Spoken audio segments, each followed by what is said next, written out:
Did you ever wonder if a smaller city could sustain trams at all, and if so, multiple lines? Well, don't look further than Potsdam, a city often overshadowed by its larger neighbor Berlin.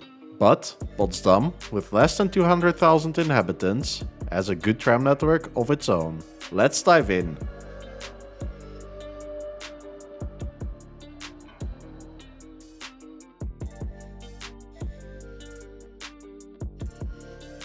This is the tram network of Potsdam.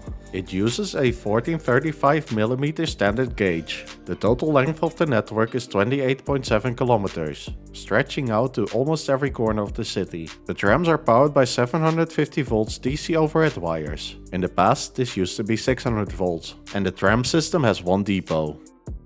Just to tell you in advance, the line numbers are prefixed with a 9. This is done to tie in with the wider region around Berlin.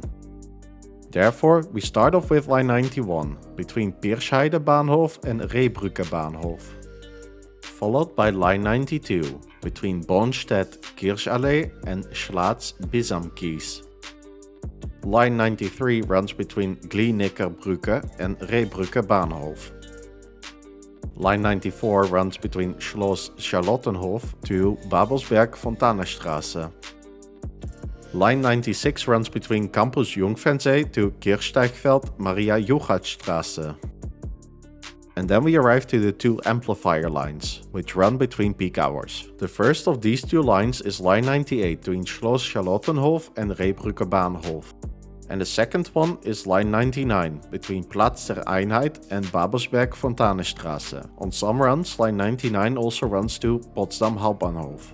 As you can see on the map, every line crosses Platz der Einheit, which is located in the very city center of Potsdam. Also, most of the lines pass by Potsdam Hauptbahnhof, making this vital connection between tram and train. Let's now take a look at how this network came around. The history of this tram network dates back to 1880. In this year, Potsdam received its first horse-drawn tram line. Potsdam then took a while to finally see its first electric tram, which came in 1907. In 1928, when the S-Bahn of Berlin was extended to Potsdam and a connection was implemented, it became an important traffic driver for the tram system. This remains the case to this very day. The Potsdam Tram network was gradually extended until World War II, but even before the war was started, the tram saw already some declines. By 1942, the schedule was further reduced to save energy. Later on during the war, only freight transport was allowed. Potsdam, due to its proximity to Berlin, was severely damaged in the final days of World War II. This was due to the Allied bombing raids. After the World War ended in 1945, it took a while before the trams were back online. Only in 1946, the full tram network was usable again. During Germany's partition, which was actually negotiated in this very city, some extensions were built. One of these extensions was built to serve Potsdam's temporary main station, which came to life to serve a railway line that would not lead through West Berlin. Additionally, an extension was built to serve new housing. And there was also a rerouting of the line to Babelsberg via a new bridge. Some more extensions followed after German reunification, including the most recent extension to Campus Jungfernsee in 2017. After reunification, also the temporary main station lost its importance. This in turn led to a rerouting to connect better to the quote-unquote new main station.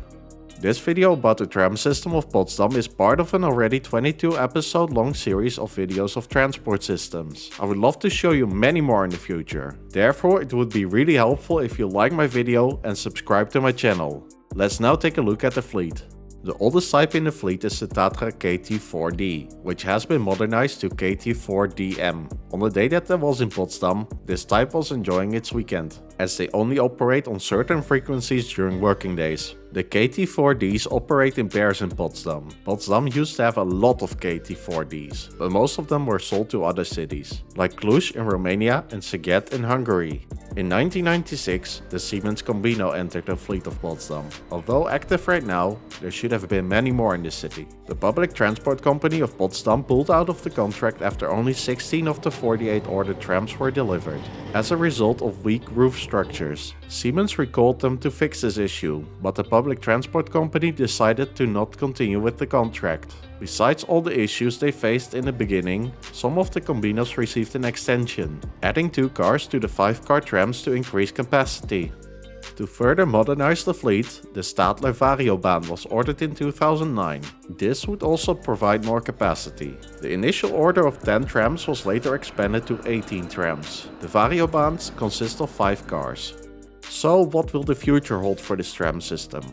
This city's tram network has a quite worked out extension plan ongoing, which is an extension on the current line 96 towards a completely new housing development called Krantnitz. This extension would initially be 4.7 kilometers, but there might even be an additional extension of 2.7 kilometers. Besides this extension, also the fleet will get an update in 2024. Stadler will deliver another type to Potsdam, which will be the trams of the Tramlink family. The trams will be 42 meters long, consisting of 7 cars. It will offer space to 246 passengers. A contract for 10 trams has been signed back in 2021, and the trams are planned to be delivered during the next year. On this contract there is an option for a further 15 trams.